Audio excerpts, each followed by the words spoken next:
Hi everyone, thanks for joining in. I'm excited to have Sandie Docker joining me. Hi Sandy. Hey Jackie, thanks for having me. Hi everyone. And we've had Sandy involved in the group quite a lot before, so great to have you back and be talking to you again. Thank you so much. Yes, it's a lovely group that you've got going here, Jackie, and it's nice to be back. Thank you. So, just a bit about Sandy for those who don't know her. Sandy grew up in Coffs Harbour and first fell in love with reading when her father introduced her to fantasy books as a teenager. Her love of women's fiction began when she first read Jane Austen for her HSC, but she wasn't until she was taking a translation course at university that her Mandarin lecturer suggested she might have a knack for writing. And a seed of an idea that sat quietly in the back of her mind while she lived overseas and travelled the world. Sandie first decided to put pen to paper, and yes, she used to write everything the old-fashioned way before she had pesky deadlines that got in the way. When living in London, now back in Sydney, Sandie writes about love, loss, family, and small country towns. And her newest book, which was released in March, is The Red Gum River Retreat, which I've got my copy there, and you've got your one there. Um, and she is also the founder and the director of Northern Beaches Readers Festival, and she mentors emerging writers. So thanks so much for joining us, Sandy. Have to say, I've read nearly all of your books. I think there's one I haven't read, and totally loved it, and totally loved the Red Gum River Retreat. Oh, thank It you, Jackie. didn't disappoint. It certainly was a fantastic read. Oh, that's good. I'm glad it didn't disappoint. It's always the worry when you put the next one out. Are people going to like it as much as they liked the other ones? Yeah, So well, especially after you've had so many great ones so far. thank Do you you. find a bit of that pressure sometimes? Oh, yeah, every new book is pressure. And now I'm Mm, writing the next one and I'm feeling that pressure again because yeah. a lot of people are giving me good feedback about Red Gum River. And I'm like, oh man, can I do it again? Mm. Do you want to tell us a bit about the River Retreat? Sure. It's about a single mum, Sarah, and her daughter, Melody, and they suffer a traumatic experience that leaves them both physically and emotionally scarred. And Sarah is almost crippled with doubt about how to help Melody move on from this trauma. And one night, after a particularly bad night, she discovers a photo album that belonged to her grandmother, Rosalie. And in that photo album are some pictures from the snapshots from Home League from World War II. And they were all taken in and around the town of Red Gum River. And this is a part of Rosalie's history that Sarah knows absolutely nothing about. And she thought she knew everything about her Mm, grandmother. So she goes on a little bit of an investigation. And during this, they figure out that there is a music retreat in Red Gum River that might be able to help Melody. So all three ladies head off to Red Gum River to try to help Melody heal from the trauma and to figure out the secrets of Rosalie's past. And when mm. they get there, they realize that the past has a huge bearing on the present that none of them could have ever imagined. Mm, mm. And also, we've got quite a few people watching already, and just wanted to say to the people watching, if you do have any questions for Sandie, please type them in comments and I can read them out. And also, if you do have a question, you'll have a chance to win a copy of the Red Gum River Retreat, thanks to Penguin. So I Yes, do have a questions about anything, I'm happy to answer. I do have a question from Kelly. She says, do you know all the twists and turns before you start writing? And I have to say, your books do have a lot of twists and turns. Yeah, I know nothing before I start writing. I know a lot of you tune into these author interviews, and so you've probably heard the terms plotter and pantser Mm, before, and I am a complete pantser. I fly by the seat of my pants from beginning to end. So mm, I never know where it's going. And even when I pitch the story to my publisher at Penguin in order to secure the contract, I usually stray from the pitch that I've given her, and she's just like, "Man, that's not what you told me you were going to write." So no, I don't know. The advantage of that is that I'm as excited as a reader hopefully is when those twists and turns come. The disadvantage is I can write myself into corners sometimes and it can be hard to get out of them. Mm. And what was the first idea that you had for the Red Gum River Retreat? Yeah, the very first spark of the idea was these pictures from the Snapshots from Home Mm, League. And I was home just one Friday night watching Antiques Roadshow, and and a woman brought in an album with these things and these pictures, and I had not heard of this in any of my, study at school through World War II and World War One. And so I started to do some investigation because I thought, what is this and how did it exist? And it was a program, particularly big in World War One, not as big in World War Two, but it did exist, where soldiers serving at the front would request pictures from home just for that little bit of comfort that they mm, needed. And then local chapters of the YMCA would send out local photographers to take those pictures and send them back. mm. So I investigated that. Well, there's got to be a story there. And that was the very first spark. And that became Rosalie's backstory. Mm. And I have to say, when I was reading your book, I think my personal circumstances were quite in line with what your book. So I was at my mother's house in New Zealand, she's getting ready to move into a retirement village and looking through a lot of her old stuff. And she actually had an auntie who never married, had children, nothing. So my mother got a lot of her things. And she actually was in World War II and as a nurse and travelled lots and lots of different countries. But she had a lot of letters that we were reading. So I sort of felt a little bit Yeah. of a connection to your book with that as well. Isn't it fantastic when you Mm. discover those little gems of history? Yeah, certainly with some interesting reads. Kim says she's currently reading Rosella Cove, which is her fourth book of yours, and she loves them all, and she's looking forward to reading Red Gum River. Rachel says, did you purposely go for the name Melody because it was going to be a story about music? That's a good question, Rachel. Yeah, I actually did with that one. I'm not normally quite so specific when I'm naming characters. Normally it's just on gut feeling, what I think the character is named, and Mm. does it fit the time that they were born in. You're not going to name a character Shakira who was born in 1920, Yeah. outback Australia. So, as long as I'm sticking with that, yeah, it's normally just a gut feeling. But Melody, yeah, I really did want to have that music name for her. Mm. And Kelly has a question, which I'm sure a lot of us will be thinking the same. She wants to know about your next book and if you have a colour chosen already. I don't get any say in the covers, Mm, Kelly. That's up to the artist who's done all of my covers.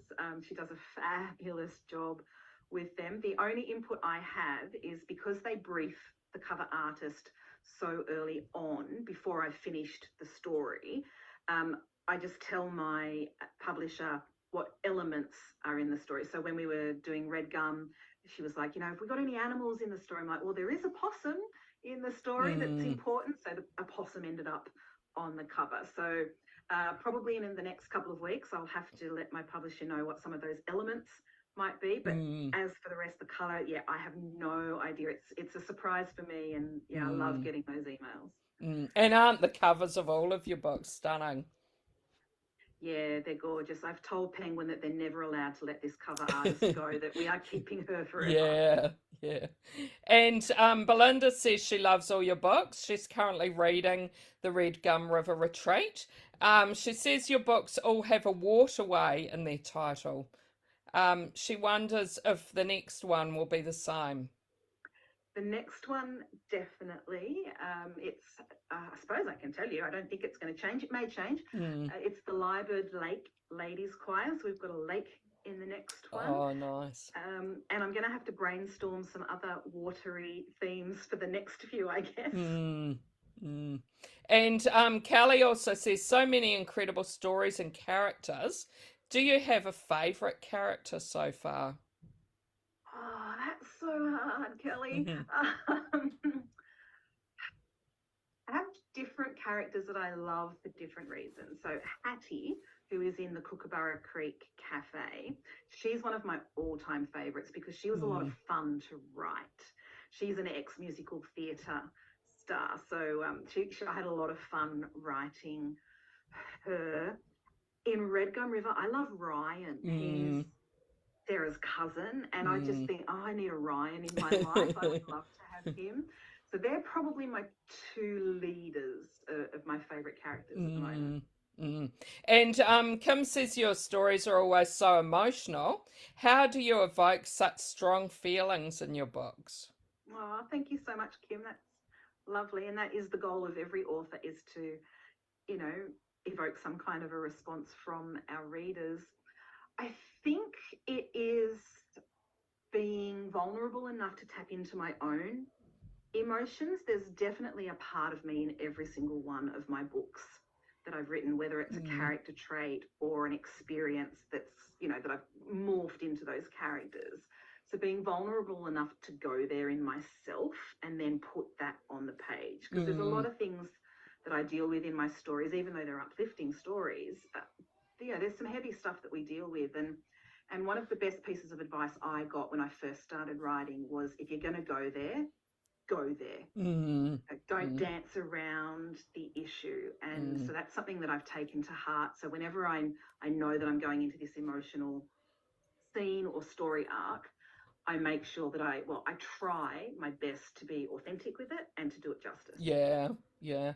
And one thing I love about your books is that they aren't all happy endings and bad things do happen. So, like real life.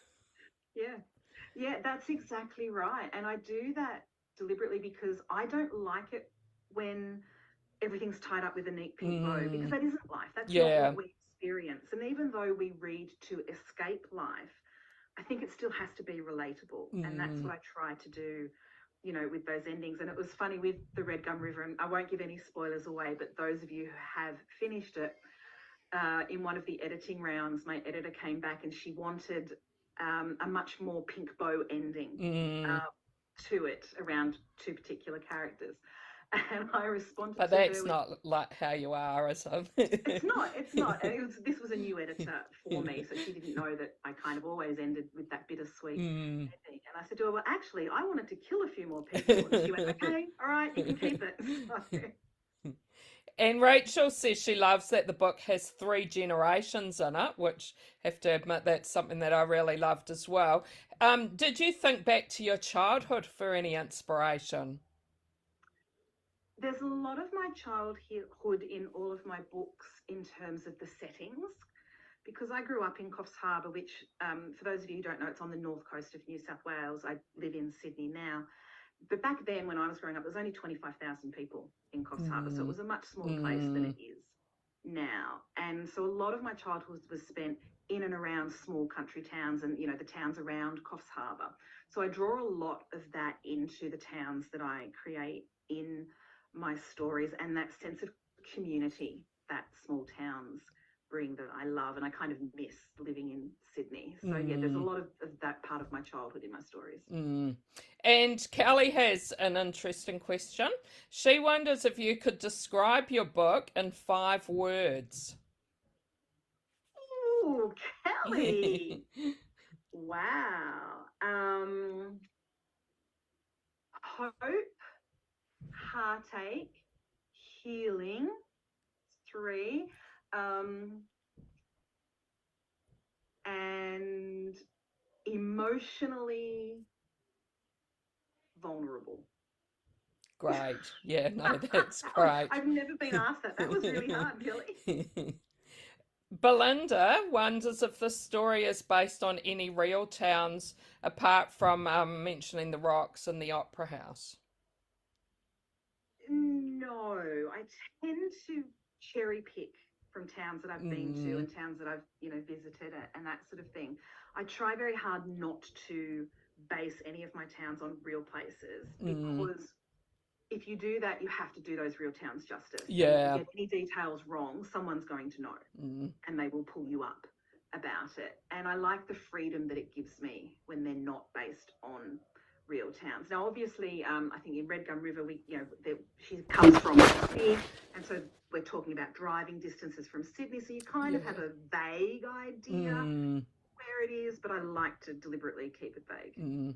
Do you have any readers like trying to say, oh, I'm sure this is where this is set, and have you had Yeah, any say where they think the Red Gum River retreat's set? I haven't had anyone say where Red Gum River is. I do get emails saying I've looked it up and it doesn't exist, which is lovely. I mean, that's a huge compliment. I did have a woman argue with me once, and it was when Kookaburra Creek first came out, and it was the first ever author talk that I had done.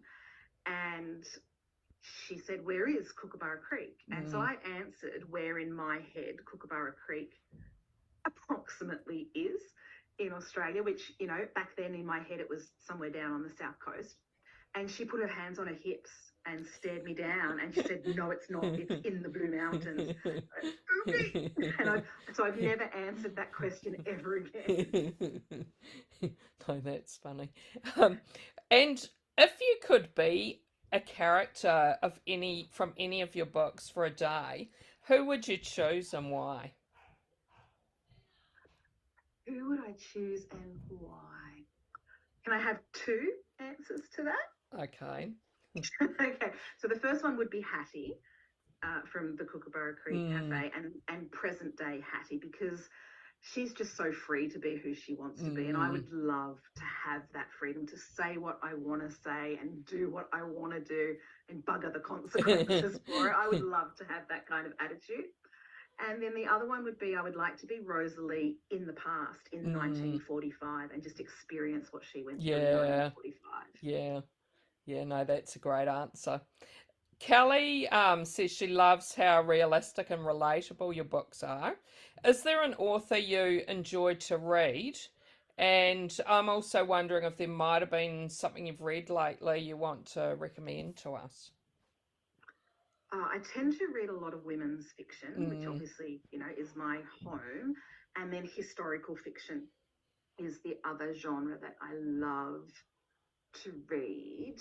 One of the recent books I've read is Emma Gray, The Last Love Note. Oh, yes, yeah. Oh, sorry, The Last Note. I can't remember the title. Yeah, I know what, Oh, that one got me right in the heartstrings, and there was so many things that I related to in that book, and it was funny, but it was sad, and it was poignant, and that was a really good one. And I haven't lost my husband, but I have lost a child, and so the experience that character went through was just so real. So I love that, and I do tend to read an awful lot of Australian authors. I think we've got so much talent here that I just love reading Australian authors. Yeah, there certainly are a lot of great books out at the moment. Yeah. And Kim wonders, how do you make each book so different? Well, thank you. I'm glad that you feel that way, Kim. I guess it's primarily to keep myself interested. We spend a lot of time with these characters. Before we even start writing them, they're inside our heads for, it could be a couple of years that the characters are inside our heads before we put the words down on the page. And then it's approximately a year to 18 months that we're writing, editing, and then getting it out there. So if I was writing the same story again and again and again and again, I know I would get bored. Yeah. So I try to look for different relationships that are explored within their different levels of romance. Some of my books are a little bit more romantic than others, and then the different historical threads as well. And I was lucky to go to the Northern Beaches Readers Festival last year and was able to meet you, which was great, and met lots of other really great authors. I'm just wondering if that's happening again this year. Yeah, it was so good to meet you in person in September last year, Jackie. It was a fantastic festival. We were so pleased with how it came off. That was our inaugural festival because, the dreaded pandemic had kiboshed our first couple of attempts to get it off the ground. We are doing it every second year because we are all volunteers that run it, and it's an awful lot of work to pull something like that together. I can so imagine, 2024 September will be the next Northern Beaches Readers Festival. So are you already starting to get organising for that, or will that be, yeah? Yeah, we've had our first meeting. We're looking at, partners for sponsorship and funding and those sorts of things. We've started compiling a list of authors that we want to invite to the festival. Yeah, we're starting to really ramp up the planning for that. Yeah, I know that's exciting to know. I'll be looking forward to going again.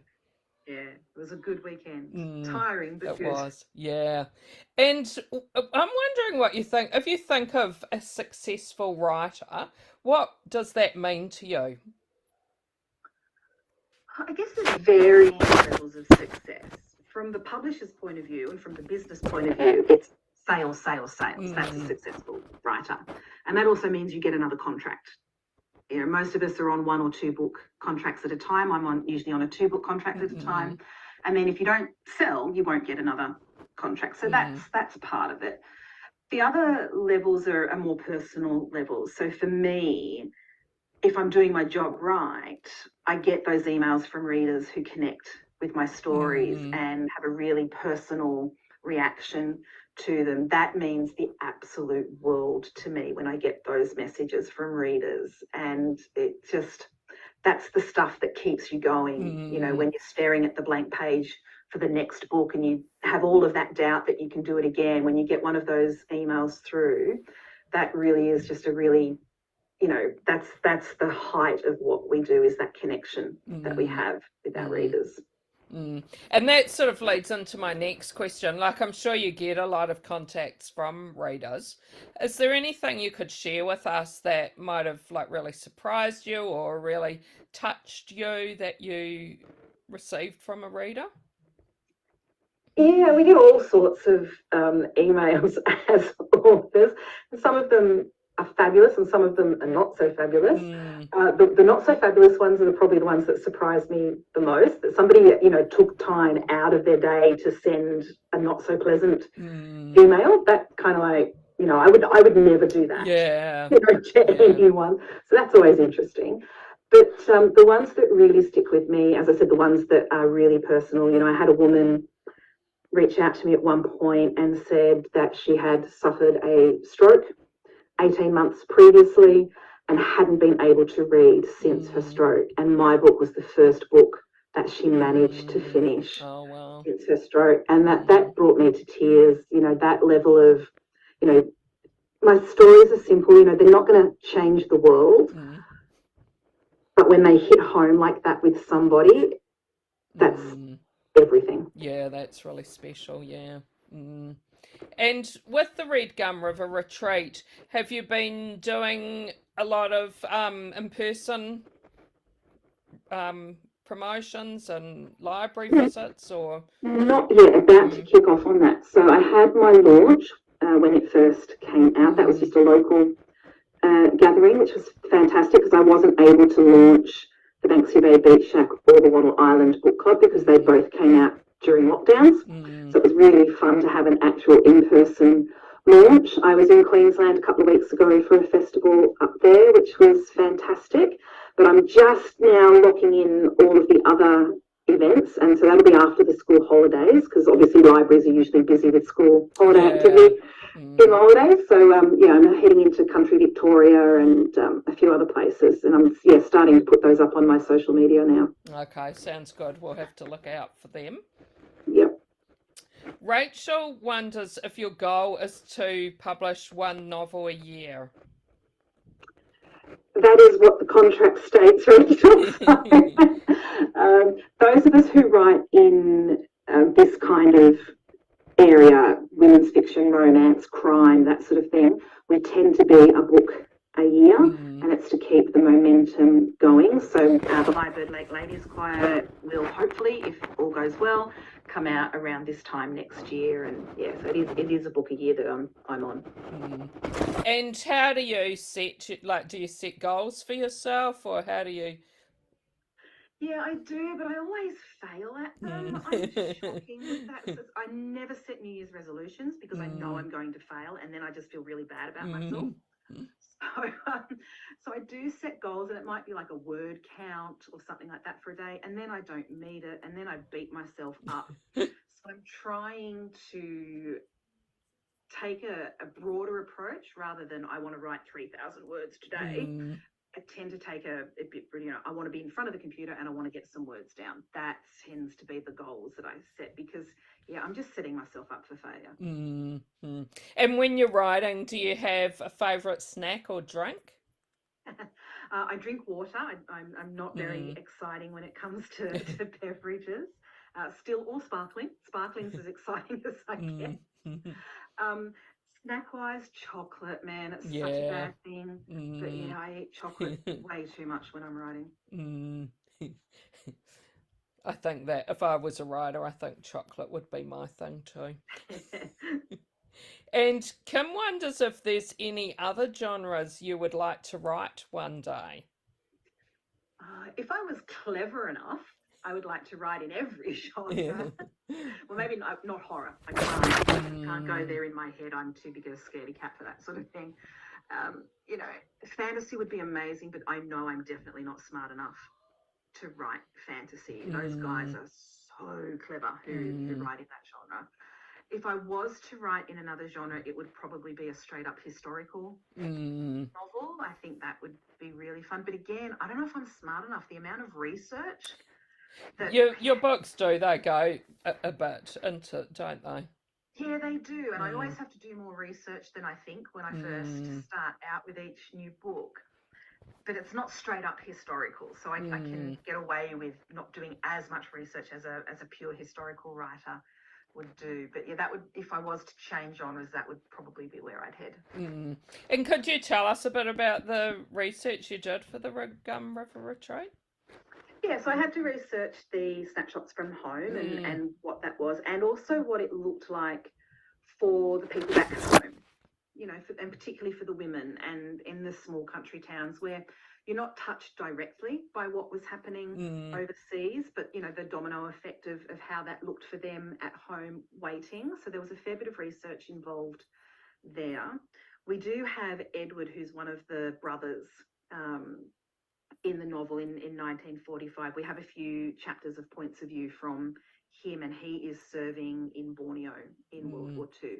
So I definitely had to research that to give him some authenticity of his experience during the war. mm, And I also had to do research on music as therapy because mm, that plays a huge mm, role in everybody's life in Red Gum River. mm, And it's music as therapy has been around for a really long time, but it's only recently been gaining traction in the mainstream. And so mm, I had to research that a fair bit. mm. And yeah, the snapshots from home, they were really interesting. How did you come across that? That was when I was watching Antiques Roadshow Oh, and so it that was from came that up. on the, okay. Yeah, and it just really, I went, huh, I've never Mm, heard of this. And so then I, dove into the internet and okay. found out more about it. Mm. And it was like other countries did it as well? No, it was just the British and Allied forces. So it was really big in England. Yeah, okay. Mm, There was a lot of information about the English program, not as mm, much about the Australian program. mm. No, that was really interesting. And Kim wonders what has been the most surprising part about becoming an author. I'm sure other authors you've had on have said this, Jackie, but I think the most surprising part has been the support of the writing community. Yeah. I did Mm, not know that that was a thing before mm, and I mean, how could I? Because I wasn't part of it. mm, But just how amazing Australian writers are mm, supporting each other. And that was, really evident at the festival. And there were some big names, Judy Nunn, Michael mm, Rowbotham. But mm. they're so supportive of each other and of us. And it's an amazing community to be part of. Yeah, and that's something I have to say with starting this book club, how surprised I've been with that as well. Mm. Yeah, and it's interesting because, we get the question that, but aren't you in competition Yeah. with each Mm, other? And I guess you could look at it that way, but the flip mm, side to that is people who love reading, like yourself, Jackie, you read, mm. so you're not going to Yeah. not buy my book because you Yeah. bought the Carol's book Exactly. the week Yeah. before, or, Mm. you're going to buy the books or read the Yeah. books or borrow the books Exactly. or whatever it is, because that's like me, like, you only have to look behind me to see how many books Yeah. you know, I've got.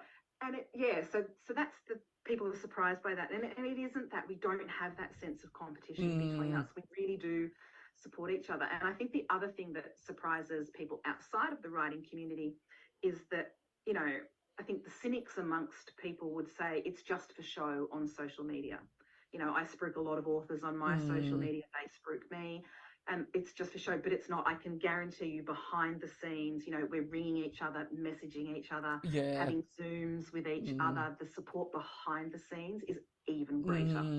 yeah. Yeah, I've certainly noticed that. Yeah, Mm, it's beautiful. yeah.